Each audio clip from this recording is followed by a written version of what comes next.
It's Hollie's Hotspurs back with another one. Chatting all things Tottenham, we're second to none. Special guests every time, if it's win, lose or draw. The passion is high like Harry Kane when he scores. Or when Lloris makes a world-class save. We got Højbjerg running the mid every game. Settle down, stick around, share your thoughts with the panel. And make sure you're subscribing to the channel. Coys.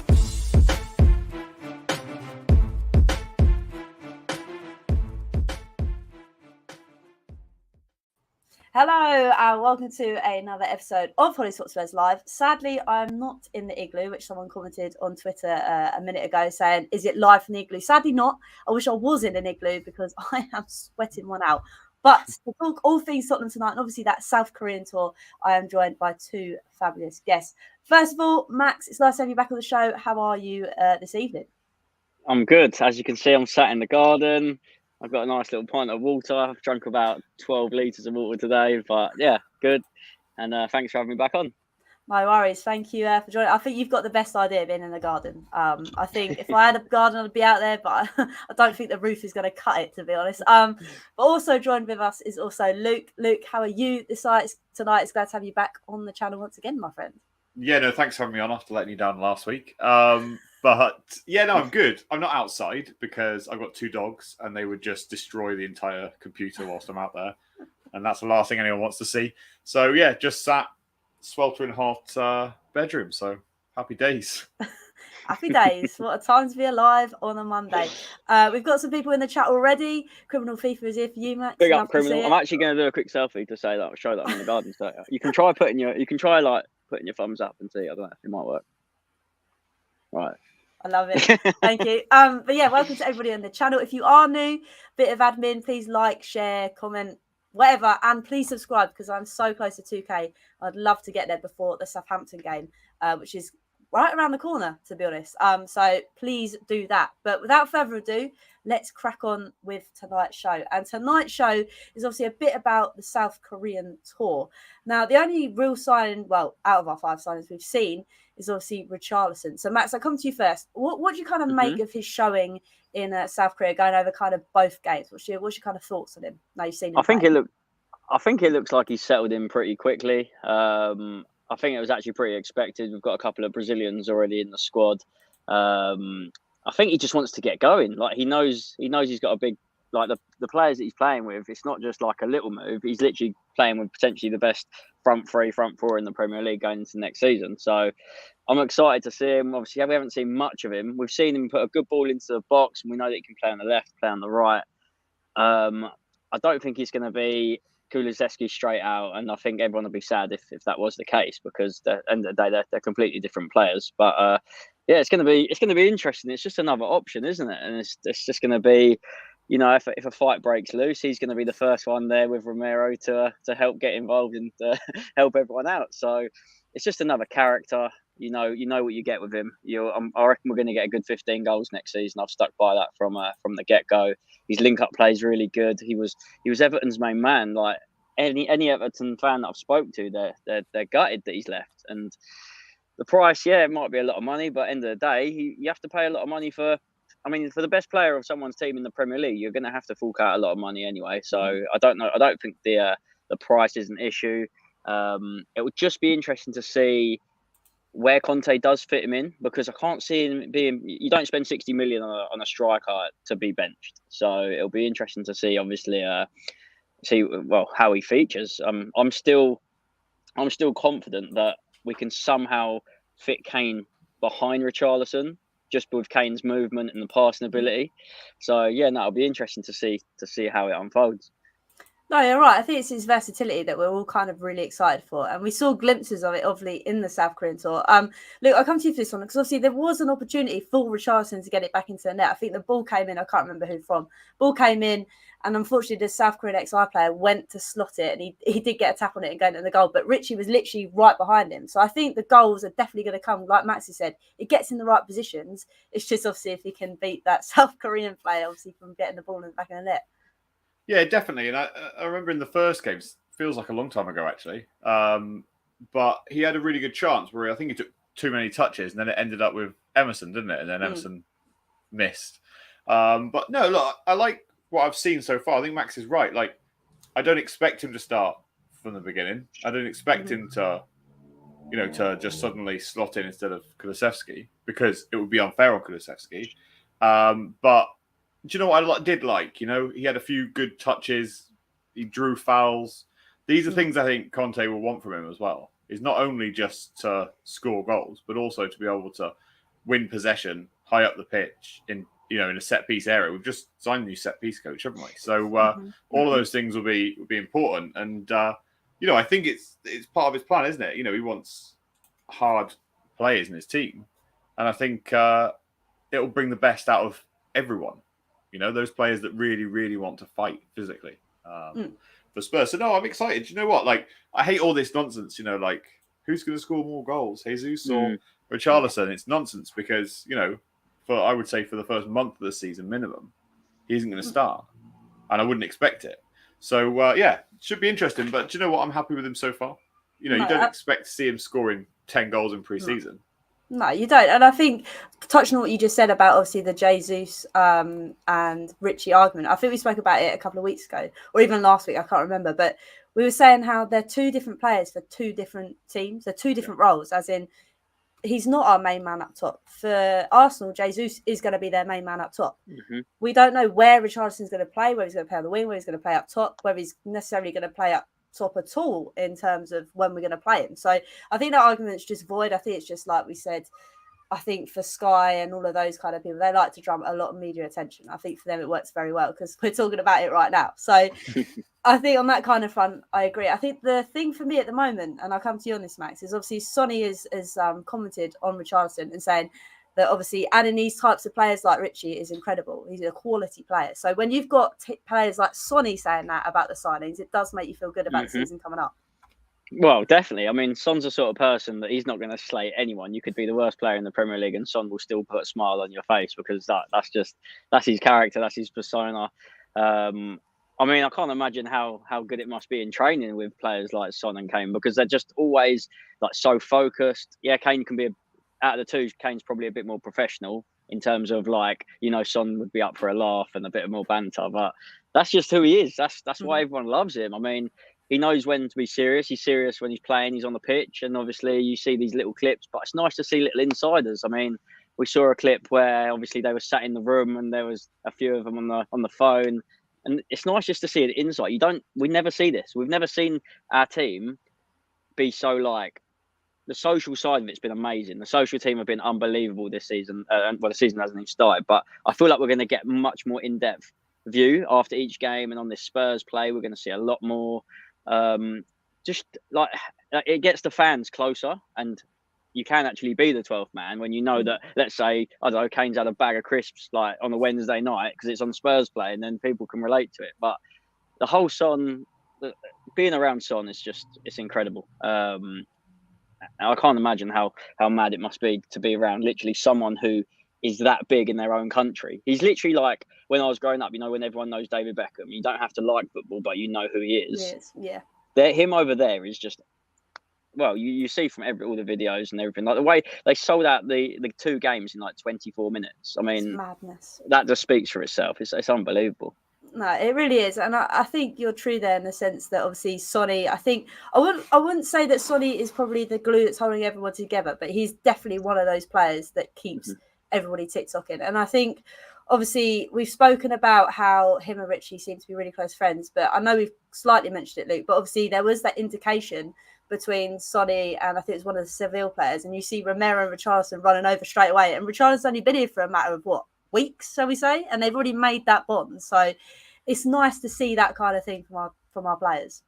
Yeah, definitely. I think that you want to see fight from your players, right? Regardless of whether it's a pre-season friendly or not, and you want to see. To me, it's not about like them fighting, right, or whatever, pushing and shoving. But to me, it shows team cohesion, team bond, all of those things where you're willing to stick up for your mates, even in a friendly that means absolutely nothing. And yeah, no, I'm more than happy with that. It was nice to see Lamella getting involved as well. Joey's mentioned that as well. That was wicked. It's when Lamella was like, it's like he was back in the Spurs players, and that was wicked. I mean, people forget that how many years has he been at Spurs? I've got one of the old like HP shirts with Lamela on the back. Like he was with us for so long.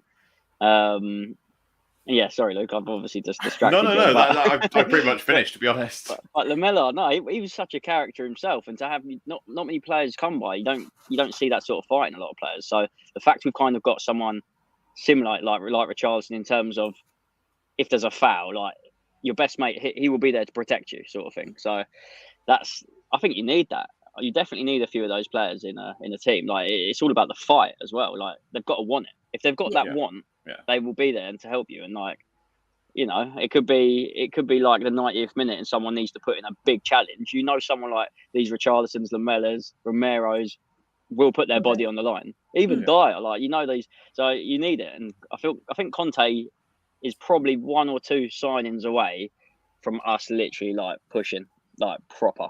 Because we're expecting a lot. I know when you sign these, like a lot of these players, we haven't even seen some of them yet. Like it's exciting times, but you can see it from like as well. Sorry, cut you off there, but like you can probably see the similar from like Perisic. I would say he's a tough character. I'd even say potentially Basuma as well, and the way and even attitude wise, you may even see it from someone like Spence if that ever happens. They seem like players that have a little bit of grit about them. I think that's one thing. It's sometimes not all about like glitz and glamour names. Sometimes it's about getting the right kind of people into the door. And I think, 100%. I think with Conte, like that's why we've gone for these specific types of players. Well, it's very rare that you're going to see 11 superstars all in one team because they're the ones that win the league. Like you look at Man City's side and you just think every position's always got like a £50 million player. Yeah, and we haven't been able to do that recently, so it's nice to even make signings. And the fact that people can even start moaning about what signings we're making, it's like we haven't even started yet. It's like, give us a chance. Like it's exciting times. Like let's just go with the flow. Stop trying to find things to moan about. Like the only thing people can moan about at the moment is the new kits, and it's like I'm all for that. If people are going to moan about the kits, that's fine. Because at the end of the day, don't buy it. Then don't buy it. You're not the one that's getting paid to play in it. No, you're right, and I think like what we've all kind of touched on. When I had Graham Roberts on it like a few weeks ago, he was saying about how actually even before then, when I had him on at the end of last season, obviously when we were going through the turmoil of losing Jose, and he was saying there's no real player on that pitch that would run through brick walls. And I think now we're starting to see those additions that will wear the shirt with pride, that will put their bodies on the line.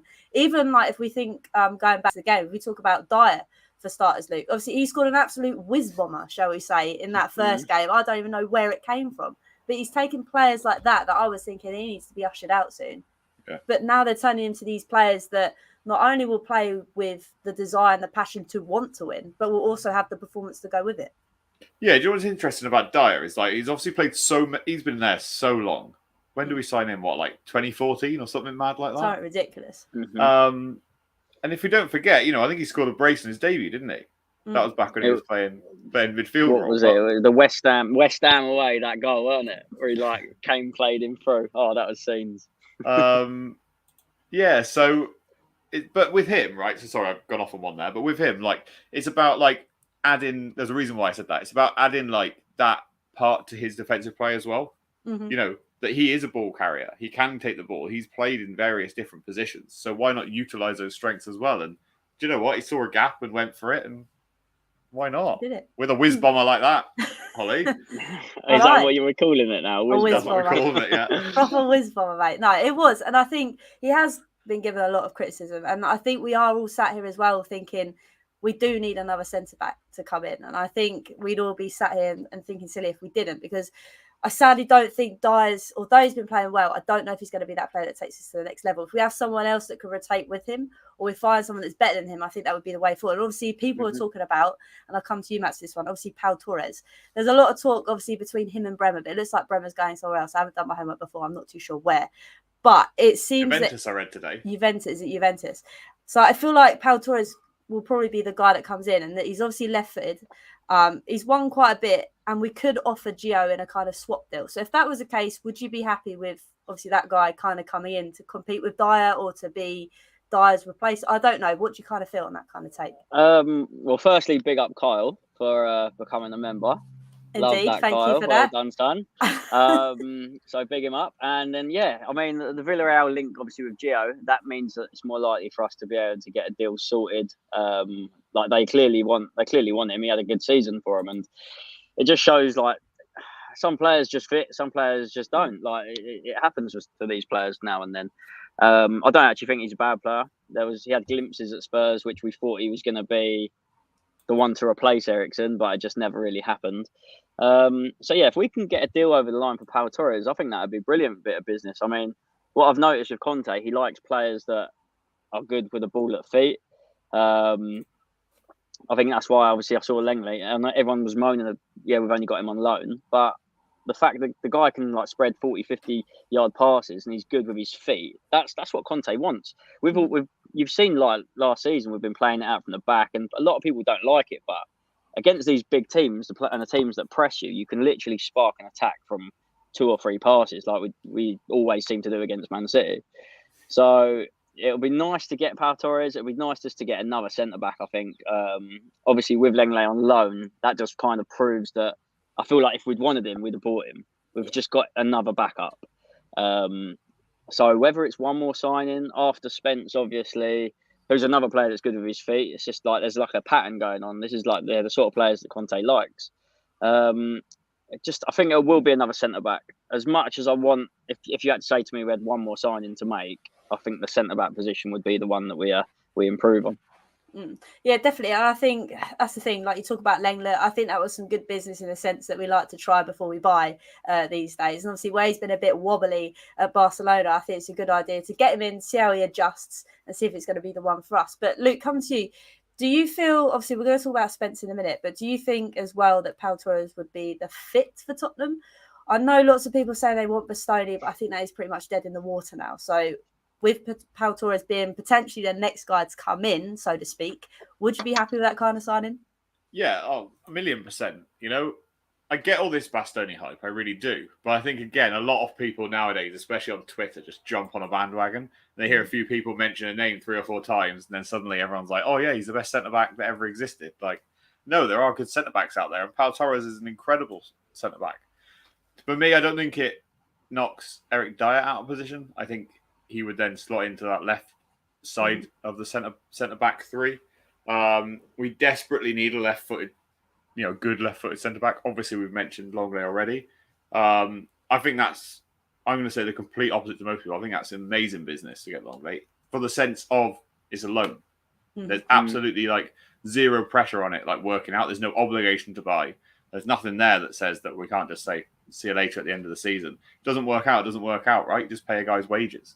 Exactly, and you forget. Well, you're not forgetting, obviously, because everyone knows he plays for Barcelona. But it's like he's a Barcelona player. He's not bad. You know what I mean? We've taken 2 of Juve's like. Well, that was going to be my next comment. Yeah, literally, and then look what Conte's managed to do with them. So we've seen. Like, sorry, there's a bee just buzzing around me. That's not the Perker sitting outside, but yeah, like that's what I mean. You're signing players that have played Champions League football. They're not players. I'm not, no disrespect to any of the lower leagues, but they're not League One players. They're not taking too much of a gamble. They're players that would come in and do a job. They might not be. They're not going to set the world on fire, obviously, but he might pop up with a couple of goals. He might get a couple of assists, and you never know. Like, it could be the assist that helps win a big game. Like, I trust Conte with whoever he wants to sign. So. Yeah, and everyone forgets that Longley, before he went to Barcelona, had an incredible time. I think he was at Sevilla before that, wasn't he? And from what I've been looking at online, he had an incredible time, and that's why Barcelona took a punt on him. Look, we're all forgetting that Barcelona are, well, apparently so, in all this debt and in terrible financial position, yet they signed every player under the sun. But, so some players just don't fit, right? Like, look at Ndombele Lo Celso at Spurs. Like, they'll probably go on and play. 2 players that are so gifted as well. Like, they're both talented footballers. Sometimes but, I mean, Ndombele is just it's such a... He's the most frustrating one because that position, he could literally have made his.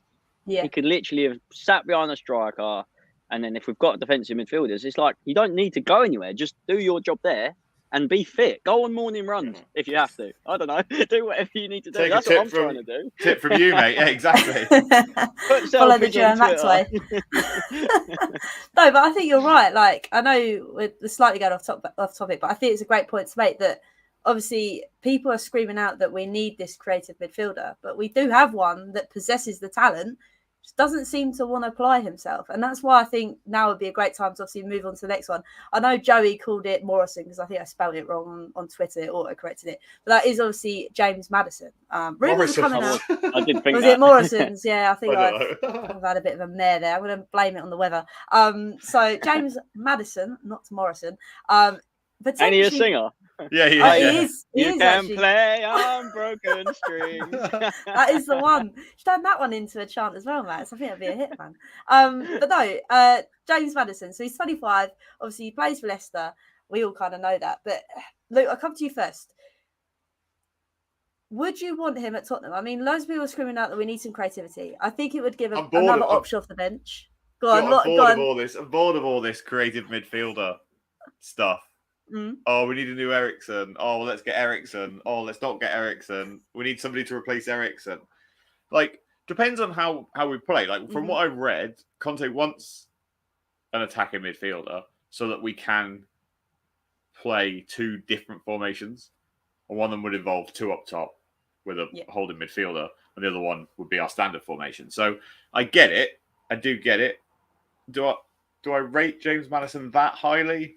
I don't know. I always struggle with it. Do you know why? Because like I got quite a few Arsenal mates, and for the last however many years, they've been bagging on about Arsenal should get James Maddison, and all this, right? So it leaves a little bit of a bitter taste in my mouth. But to be honest, I'm up for anyone coming in, as long as they come in and they prove their worth and they put their effort in and they play how we want to play. I'm really up for anyone.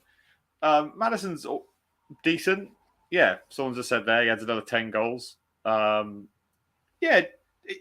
one of those players, but it's just frustrating, isn't it?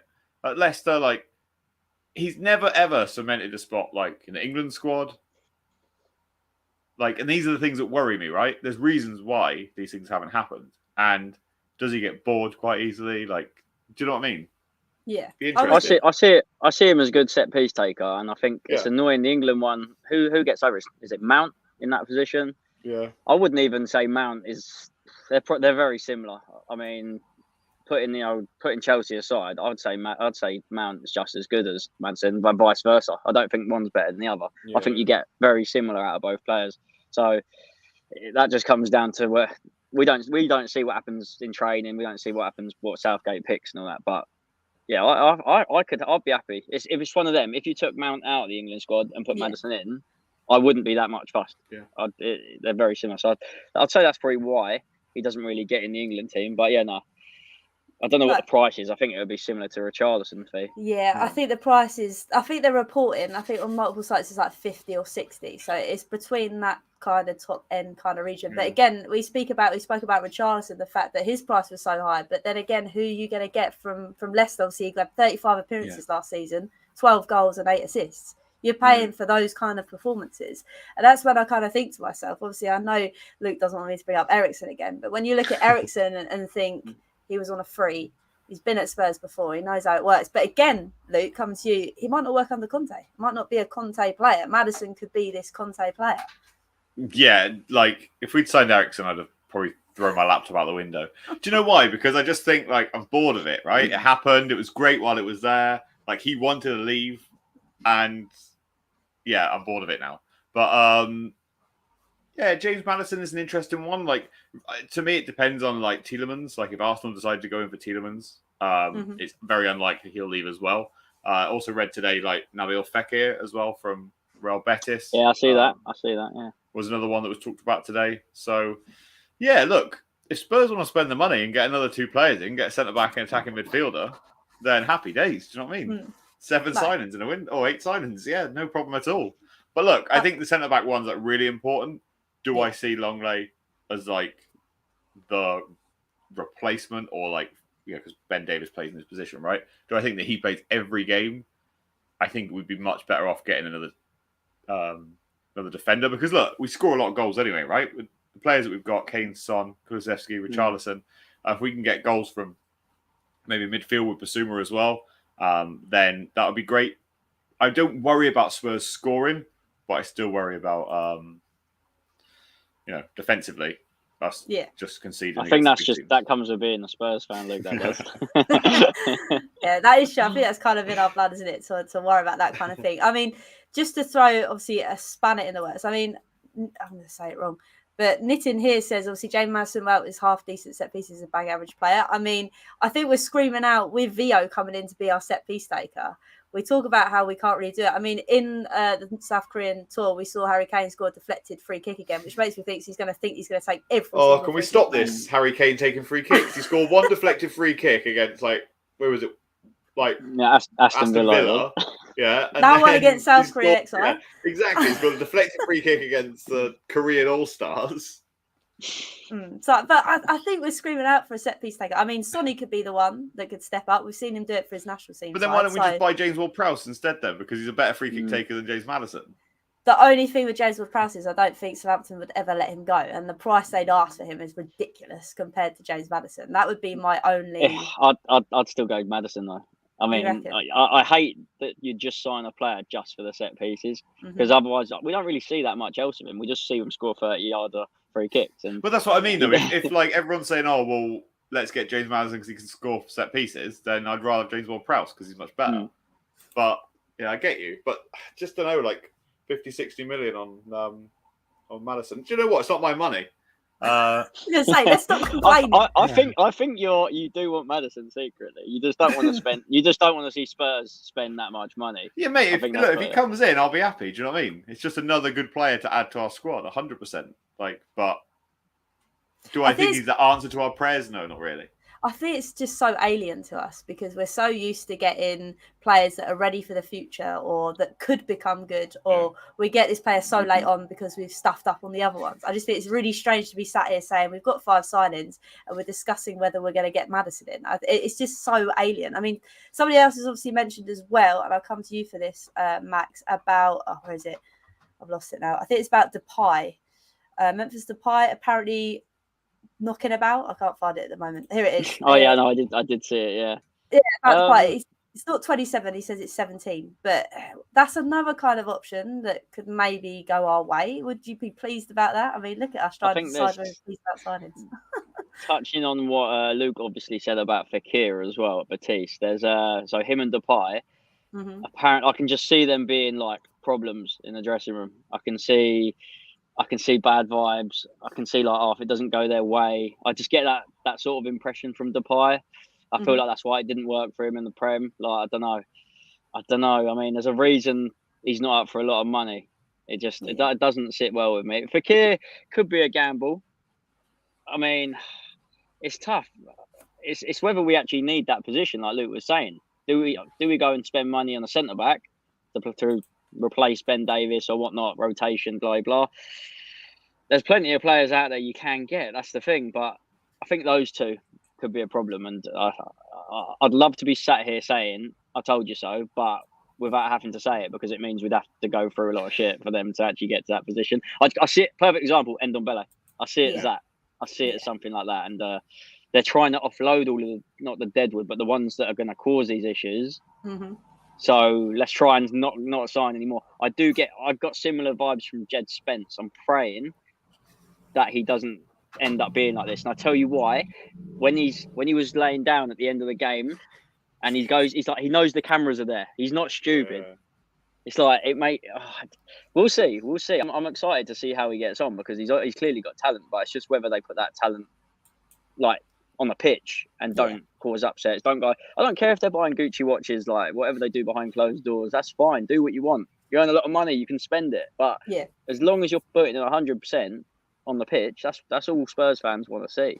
I think you're right. Obviously, sticking with Spence, the video, the height of this video was Spence is finally here, and we're 3 days after he was supposed to be announced, and we're still sat here thinking whether he is. I think it is pretty much done and dusted because there are pictures doing the rounds of him holding the shirt in front of the billboards. So I think it is done. And obviously, Max, you mentioned about his temperament. And Luke, are you kind of on the same vibe, or do you think Conte has gone after Spence? He clearly quite fancies him to come across. Do you think he can snap that bad attitude out of him, or do you think that's the kind of character that he wants just to stir a bit up, maybe? Yeah, maybe a bit of both, but I think look, first of all, right wing back is a position we need to fill, right? We're even looking at Lucas Moura, right wing back option. And do you know what? I didn't think he did badly against Sevilla, but that's probably my Lucas Moura brain talking. But what have we got? 3 wing backs at the moment on the right hand side, and then if he wants to play Lucas Moura as right wing back as well, that adds 4. It's just whoever wants that. Whoever wants to just make that position their own. I think that's all it comes down to. Like Kulusevski made that right wing position his own. Yeah, because there was no one definitely. else. Lucas was there as well, weren't he? And it's like I don't think anyone knows where Lucas's position is. Like, not at the moment. I would love him. He could have been the dream. Like I remember when he was at PSG, he used to actually play behind the striker, like in that cam role, and it's like that would have been perfect. He can beat a player. His passing ain't amazing, but the fact he can beat a player and he's a nuisance, isn't he? Like he is a nuisance. But I don't know whether he's just missing something. I think he's just missing something. But we'll see. It's difficult. And do you know what? He always wants to win. Sorry, he always wants to win for Spurs, though, doesn't he? Like, and that's the thing I quite like about him. I think is that every time you ever see him on a video, every time you ever see him like anywhere, like on the plane or wherever they're going, right? He always seems to be like having a good time. So I do want it to work out for him. We need to definitely offload in that position. But actually, the question was actually about Spence, wasn't it? I think that the guy's young enough, right, to get this kind of bad attitude like out the way. Like, there's a difference between, and Max is right? There's a difference between playing with swagger, playing with style, confidence, and being a dick. Sorry if anyone is offended by that. And what he did, bear in mind, he didn't even get promoted to the Premier League because he was going back to Middlesbrough anyway, in reality. So, but to kind of like the way he did it and also his message to like Neil Warnock on Twitter and like all these different things that he did, right? But there's definitely something about him. I love him even more for smashing up Arsenal when they played them.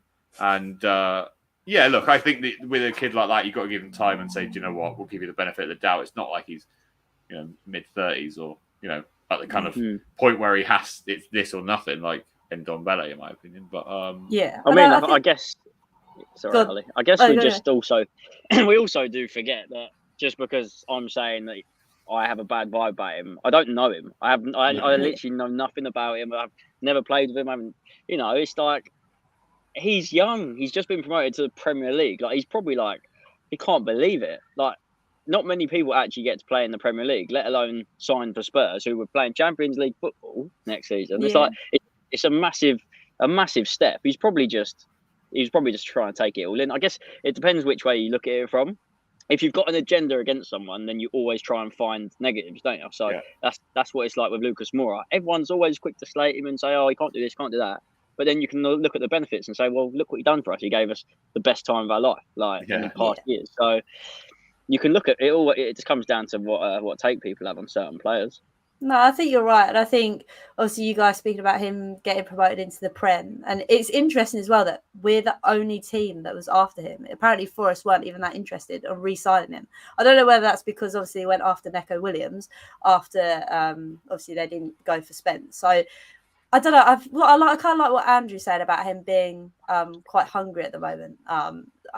I think that's something as well with a player. You need them to show willingness. And I think we've all agreed that Ndombele doesn't have that willingness to be able to want to perform at Tottenham. And I know Cracknell last week spoke about how if it's mental issues or he's got something going on, that's Fez. But with all the expertise at Tottenham at the moment, you'd hope that he'd get the help he needs. So I'm not too sure if that's that kind of thing. So it'll be difficult. And like we said, the right wing back position, if Spence comes in, Luke, is he a starter? I don't know. Yeah, I think he starts straight away. You think? Mm-hmm. Yeah. I think, we can't continue with, unfortunately, Emerson on that side. And, looks like Conte likes to use Doherty on the left sometimes as well. So I think it's difficult to know who would actually go because, my heart would say you've got to get rid of Doherty. But watching the games and seeing, him playing in various positions, even in the back end of last season, I wouldn't be surprised if it was Emerson Royal that went. But look, if they don't want to sell anyone either, then sound. Off we go. Let's have a big squad. Let's, because if Spence gets injured, then we need someone to be able to to fill in there. So I think he starts. I heard like some crazy rumours that Middlesbrough wanted like a bonus for his first start in the Premier League, his first start in the Champions League, and that's why it took so long to negotiate the deal, because they wanted like all these like mad bonuses for like one appearance. It wouldn't surprise me, to be fair. I thought it was because Levy was obviously headhunting this deal, but he didn't Probably was that as well, yeah. Yeah, so I don't really know why it's taking so long, but you might be right with all the bonuses. It seems like Levy's kind of down his tools and let Paratici do the business this time, because we are seeing his signings go through. It's just so coincidental that he apparently was doing this one and it's taking so bloody long. But touching on Emerson, obviously it looked like in, I think it was the XI game or the Seville one, I can't remember which one, but it looked like him and Romero were having a bit of a bust-up, Max. I don't know if that's going to bode well, or do you think it was just heat at the moment? Obviously, it's really hot out there. They've just done, obviously, 40 lengths of the pitch or what have you, and now playing a game. So do you think it was just a bit of hot-headedness, or do you think it was more like he's had enough of him? Yeah, no, I think it's probably just heat at the moment. I think, was that when he missed the chance? Was it that one? No, I think it's when he or was there another one? I think it's when he nearly scored an own goal or something ridiculous. Oh, yeah. And Romero went like this as he I've seen a couple of them. Maybe there's a couple of different moments, but there was one I think Emerson Royale missed. Like, I'm not going to say sit off, but it was like the view from behind Romero, and you see him turn around and like might be throw that his one. arms. It was up a in the sitter, air, though, wasn't it? It was, yeah. So, do you know what? Romero, do you reckon he's in that defence and he's like, I'm the best in this defence? And he's got the ability to back it up. We know he's our best defender. So he only probably wants to, especially after coming in, like, we've got Champions League football. He's going to want to be playing with the best of the best. He's not going to. He doesn't want to be. He's been playing with like Messi in his team. He's not been playing with Emerson Royale, has he? So, I think Emerson Royale is like, he's an okay player, but you're not going to trust him. Like, I actually really like Doherty. I thought before he got injured last season, he was doing well for us, and he was actually popping up with some goals, weren't he? So it's a strange one, and I know we haven't spoke about the left side, but we haven't heard anything about like Reggie, like about what's going on with him. And he's another player. Completely out of the squad, wasn't he? He's like a left back version of Emerson Royale. He's a strange one, but it's like I actually quite like him. He's a bit of a like headless chicken at times, isn't he? He just like up and down that wing. He wasn't great defensively, but under Conte, under this new system, like the five at the back, I feel like you can afford to be not as good defensively, if that makes sense. Like, look at Trent and look at Robertson. You could argue that they were never. They've obviously got better as time's gone on, but I don't see Trent as a proper like defender. I see him as just someone who's amazing on the ball, can pick a pass. It's hard to get the best of both worlds at the moment, and that's when you do. That's obviously how you end up winning the league. So it'll just be interesting to see what happens. I can't see Emerson Royale starting. Like Luke said, it'll be Spence and Doherty, I believe, probably fighting for that position. I can't see Lucas starting there in the Prem. I mean, that just doesn't work for me. Do you know what? It's only because of Conte's comments. You know, when he said that, I've put Victor Moses in that position before. Yeah. When a winger, you can quite easily be a wing back or something.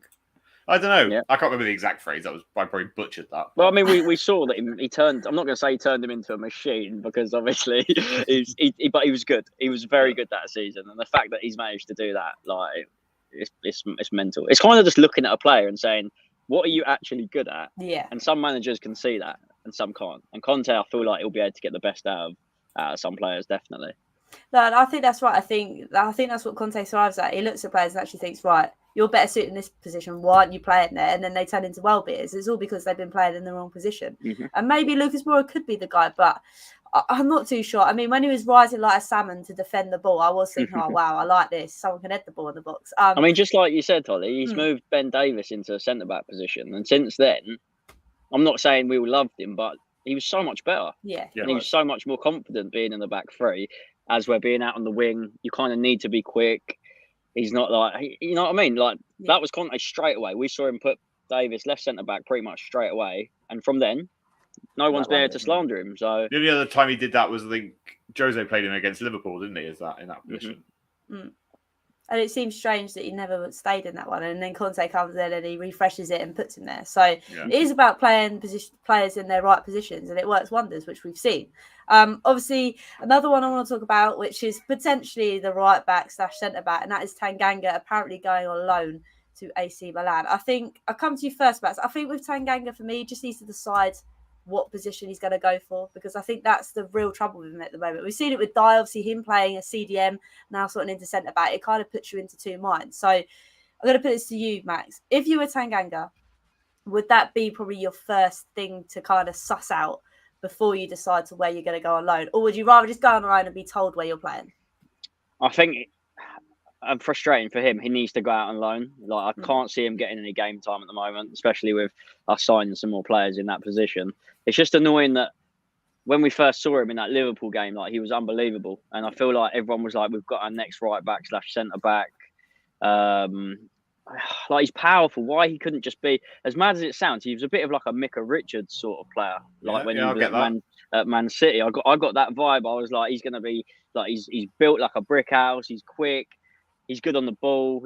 I think he even set up or nearly assisted in that game. He might have even assisted. I can't actually remember, but everyone was talking about him, and suddenly, a season or two later, everyone's like, "Where is he?" Like, I actually even forgot he was at Spurs. So it just shows how quickly things change in football. I mean, 1 minute you can be the best player, next minute you got your head down, you're off on loan somewhere. Like, it is mad.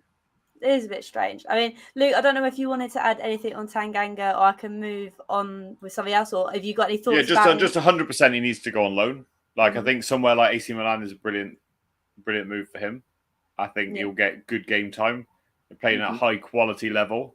You get experience from living in a different place. And I kind of agree with Max, like that. As soon as you mentioned that, then I was like, do you know what? I get that vibe as well. I will always remember that run that he made against Liverpool really late on, and nearly made something happen. And so, what do we do at the end of this season? If he comes back in, he still can't get a spot at Spurs, and you may want to look at offloading, because the last thing we want is just to keep holding and hoarding all these players like we tend to do. But yeah, now's the time, kind of make or break, to really go out there and get some game time. No, I think you're right. Like I say, we do have a tendency of keeping older players, and then their value decreases by so much that they either leave on free or go somewhere stupid for such low wages. So hopefully Tanganga does make it AC Milan if that does go through, and then he comes back to Spurs. But who knows? But Luke, I wanted to stick with you for this one, because Andrew makes a good point that apparently whilst on tour, obviously we only saw one new signing, and that signing would be Richarlison. Now you are going to the Rangers game. Yes, and finally. I hope for you that obviously we see more of them. Are you kind of hopeful for that as well? Yeah, so I'm trying to remember why everybody was out. Someone had COVID, didn't they? Yeah, I think Forster and Basuma were both ill as well. I'm not sure if they had COVID, but they were both ill. Perisic injured himself, didn't he? Or has been injured. Like, so, but I think he was on the bench, wasn't he, in the Sevilla game? So, yeah, look, I'm not that bothered about like how much physical game time they get, because you imagine like how much training they're doing. We saw the players like flat out on the floor. And I was most impressed to hear that Troy Parrott was the one still in the lead on the last. Yeah, that was pretty mad actually. While Harry Kane and Son were still on the floor. So, do you know what? Fair play to him. But yeah, as Dan said, both had COVID. So, hopefully, fingers crossed, we get to see them on the weekend. That'd be lovely, wouldn't it? No, it would be. It would be very nice. I mean, Kev's just coming in and say that they did have COVID. And Lenglet was obviously his visa. So that's the reason why he didn't travel, because he didn't get it through in time. But that being said, Max, like, I really just want to see Basuma. That's the one player I really want to see. And against Rangers, I think that would be quite a good showing. I think it's because we know he's an exciting player. It's another player where we've taken the team's best player out of their squad. And you can't do that very often. I mean, some people are saying, like, talking about what our signings are. We've taken two of the best players from certain clubs in the Prem. When do you ever get to be able to do that? I know Brighton fans loved him. He obviously scored against us last season. He's just got that. He looks like he's got that fight about him, as well as having like that technical ability, like Bentancur, like very close control. He's gonna get you up the pitch. So yeah, it'll be nice to see him. Definitely. I mean, I'd love to see him starting even against Southampton, but that's just because we know how good he is without even seeing him in a Spurs shirt yet. Just exciting times, really. There's only a few more games. The season's coming around quick now. It's what, who do you want to see in the midfield, though? You two. Sorry, I'm taking over the channel now. That's all right. Max, that's always pondered me, right? Because we're always looking at two in the middle. And part of me wants to see Skip and Bentancur, but then obviously we want to see Basuma as well. So then part of me thinking Basuma, Bentancur, but then I feel bad on Skip. Yeah, and then does he leave Højbjerg out? It's like, but having too many players to choose from is a good thing because we've got so many games.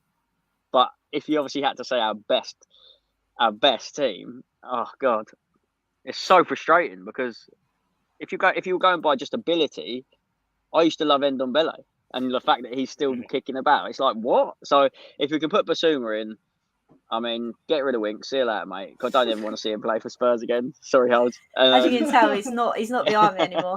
Good. That's why Spurs are on the up because he's not featuring anymore. But Skip, it's just like people actually. I personally forgot that Skip was injured, weren't he? So it'd be nice to see him back, especially being like a proper Spurs boy. We saw what he done at Norwich, so it'd be nice to see him just proper full season, especially under Conte. But it comes down to have you got 2 in midfield or 3 in midfield. So I don't know. It's going to be interesting next season for sure. It really is. I'm probably on the same fence and saying that I think it just depends who we play. Obviously, if you've got a team that play a low block, I think I'd prefer Basuma because he's someone that can charge down and win the ball up high. Whereas if we're playing that kind of team that we need to kind of break down, I don't know. For me, I'd like there was a few clips of Basuma getting stuck in, weren't there, like in training and stuff. So I can't wait to see that. I can't wait for him to not like obviously excuse the phrase, but not literally snap someone's legs, but just get stuck stuck in, fight. I don't mind to get a booking, whatever. Like if he can be anything like a Fernandinho, I mean, be on to a winner because I know I keep like saying these players are like other players, but it's easy to describe. Like obviously Luke understood who, like the Micah Richards vibe. You just know what I mean about that type of player. So, interesting times. I probably haven't seen enough of Basuma, but that's what makes it. I've seen enough to be able to want to see more, and hopefully we do. And that's the thing. I think, like you said, it's so hard to sit here and be like, what's our best combination in midfield? Because I think it just all comes down to who we're playing. And I think Højbjerg's done brilliantly, although he was playing some wayward passes in pre-season. Oh my God, it was so bad, wasn't it? It was. I was like, oh my, I need to turn this off. But things like that, I don't know. I'm not sure. I mean, Luke, you were the one that posed the question. What would you kind of want to see in the mid? Well, I think like deep down, I want to see, taking like my heart away from it. I want to see Basuma, Bentancur in the middle. That's who I want to see. I think they're the better. Technically better players at this moment in time. The issue that I have with Skip, though, is that I would like to see a season of him like in the Premier League starting and playing week in, week out. But his naivety maybe would be the only thing that would worry me when you have Basuma already there. I think Bentancur has to be... he's earned the right. That's basically what you're saying, isn't he? He's earned the right to be in that midfield. He doesn't put a foot wrong, and he starts the attack. He looks comfortable. He's just like a player that we needed, and somehow he was another club's reject. It just I find that so funny because they've both been brilliant, these Juventus players. It has.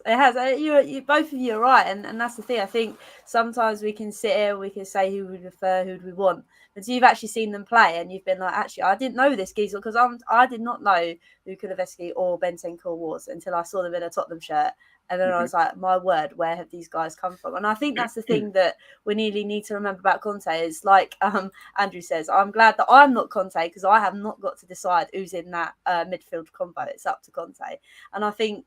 That's probably the best thing we could say, that Conte's our manager. He's bringing in these players. We've got UCL next season. It's going to be an exciting time. Before we finish, I thought it would be quite nice to talk about the away kicks. Obviously, it causes so much controversy between the the fan club. So Luke, I'll come to you first. Do you like the new away kit? Or you're not feeling it? No, it's hideous. No, do you know what? Like, I'm usually like, I sit there and I usually I never ever get the home shirt anymore. Like, ever. So I've got the one that you've got on Hollie, and what else have I got? Just loads of them. Like, there was a purple one from a few years ago, like third kit. I think the badge was like yellow or something. Anyway, so just tend to get them because they're a little bit more exciting than having 10 different white kits. Yeah. But no, this one looks like a wetsuit, doesn't it? It's just like, do you know what? And there's, I bet probably Max will be like, oh yeah, I like it. No, and that's fair enough because you are allowed to like these things. Do you know what I mean? But I'm sorry for being positive. No, I've tried and I've tried and I've tried. And I even when I watched the game the other day, I saw them in it, and I just thought, like, it's just awful, isn't it? Like, it's just Nike. It's Nike's problem. Like, they're so bad at designing kits. They design like one design for different clubs, but they make them as different kits. I think our away kit looks like Barcelona's training kit or something like that, and it's with the same. Yeah, it looks like, for me, it looks like a 70s wetsuit, but don't diss the away shirt. Yeah, do you know what? From what I'm looking at online, I'm a little bit excited about the third kit. Yes, I think that's the thing. Like you say, I loved last year's white kit, even though it was just plain and simple. But this one, Max, I don't know. You're probably going to say the complete opposite, but I feel like it's for a fan. I wouldn't think I'm going to wear that with jeans. I can't. It's more of a. Are we looking at? Do I wear this with jeans? Next time, on that game day when I wake up and I'm starting the vlog, I'm going to be thinking, right, do these go well with my jeans? No, but you know what I mean. I sound like right pleb now, but you know what I mean. Like, it's so sporty, yet it's so like you said, it's so fragmented to me. I don't like it, but that's me. I think the thing is, it's different. It is, and this is where I'm going to try and be positive, right? I'm not going to say I love it. I'm just going to say I can put up with it because it is different. You just said our home kits are always very plain. So they go and do something that's really different and no one likes it. So it's like they're trying to, but whether they care or not, I don't know. Probably not. But I will be getting it. And I'm telling you now, I'm getting Richarlison on the back. And then on the other kit, that if it is that one, I'm going to go for a Kulusevski. I like it. So I'm not saying I like it. I cheekily ordered that potential kit from a website that we shan't mention because I'm still a little bit reluctant. The one that they're always doing the rounds on Twitter. All those. Yeah, exactly. So I made a little cheeky order with that with Kulusevski on the back. So that should be arriving soon. And then it turns out it's not the kit, and then I've got a kit that you can never wear ever. Yeah, you couldn't. If it wasn't a kit, then you couldn't wear it. No. But do you know what I'm saying, Hollie? I reckon black jeans with that shirt. Black jeans, you reckon? Yeah. But is it more navy than it is black? And then it's a bit like, not sure. I mean, like, I'm just going to point out what Andrew put here, saying not only we're debating how well the season goes, we're now fashion gurus. This is what you get on Hollie's Hotspurs Live. But no, I thought it'd just be quite fun to talk about it because I hate it and I wanted to see if anybody else hated it. But Max has proven that he likes it. So did you like that one you're currently wearing straight away, or did that have to grow on you? I didn't. There we go. Yes, I but knew you were going to say that. Do you know what I also love? I also love that purple one from last season as well. Oh no, not that. That's hella glitchy. Yeah. I don't like that. That's got bits on it that are not like pristine. They're a bit like when that goes in the end of season sale, that's going straight in my basket. That one, Hollie, looks like 10-year-olds have just got loads of paint at that school that you work at and just thrown it over a shirt. I mean, you are right there, but I'm not buying the new away shirt. Looks like someone has just cut a bit of collage up and stuck it together. I'm not about it. No. But anyway, let's stop talking about kits because I think people are going to think that I'm mad. So I am colourblind, Darren. No,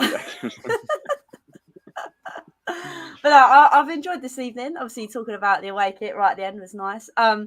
But before I do the rounds, I want to say a big thank you to everyone that is watching at the moment. I know I want to say a big thank you to Carl again. A big thank you to Max for reminding me to fizz it up on the screen. Thank you for coming a member. There was a few of you as well that said that you subscribed.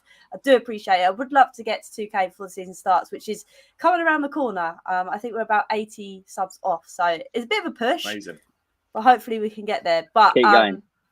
Cheers, thank you. But before we say goodbye to everyone, let's do the round. So first, Max, where can everybody find you doing your thing, my friend? Hopefully doing my thing once season starts again, because I'm pretty useless with uploads at the moment. I find myself just on everyone else's channel, which isn't a bad thing. I'm trying to get out there in the podcast world as well. So XJO Max, watch alongs and vlogs once the season's up and running, definitely. I love it. Thank you. And Luke as well, where can everybody find you doing your thing as well? I know you've got an exciting new show coming up. Yeah, exactly. Well, it's the same show, just new time, same guests. Just look, if you like my ramblings, you can just follow us at Rivalry Aside TV. But obviously, really importantly, want to push you up to 2K. We're miles behind, so doesn't matter if you don't sub to us. Just make sure you sub to Hollie. Look, you can catch us every Saturday morning. Should be around 11 o'clock on Saturday mornings. Bit of a different show. We talk Spurs and Arsenal. It's called the North London Lowdown. We have Arsenal guests and Spurs guests every week, and we debate what's happened in the week, transfers, who's better, and watching my co-host cry when we batter them in the North London derby. So I do love that. And shout out to Andrew for saying. I was going to fix that up. You know what? Yeah, the problem is I hate running. Like I said to you, Hollie, I hate it. The test. Yeah, I hate it. But when I've been getting up in the mornings, and I've done it, and I've showered after, and I'm so ready for work, and it's put my not that I've had bad mental health, but they've always said if you can do a bit of exercise, it's so good for it, and I've never really believed it. So I thought, you know what, I'm going to button down, stick to it, I have to put a little selfie on Twitter because otherwise it's just this is proof that I've done it. Yeah, I'm with you. But no, it's just we'll see. If I'm still doing it in a month's time, I'll be able to tell you if my fitness has actually improved. So it'll be interesting to see. No, good on you. I mean, I can't bring myself to get up in the morning to go for a run while I have to deal with children at work. So, but hopefully that'll be so new. But like I say, thank you to you guys for coming on. Everybody that's still in the chat, thank you so much. Hollie's Hotspurs Live will be back next Monday with other guests to hopefully talk about, obviously, Spence finally signing because it's driving me nuts. But I'll also be having a match reaction on Wednesday for the quarterfinals of the Women's Euros when we play Spain. So make sure you keep out for that one. And hopefully, if we do get to the final, we'll be back in the Agon Bar for a watch along. So make sure you subscribe so you don't miss it. But until next time, like I always say, and like we always say, come on, you Spurs.